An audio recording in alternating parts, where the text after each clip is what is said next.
Khoan vì anh em chúng ta đã cùng trải qua biết bao thăng trầm. Mình từng nói sống chết còn nhau, chung một lời thề sát vai trong đời.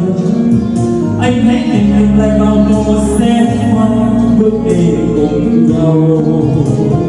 Một ngày lại đến suốt đời sẽ không thể quên. Một ngày lại đến trọn kiếp sẽ mãi không quên.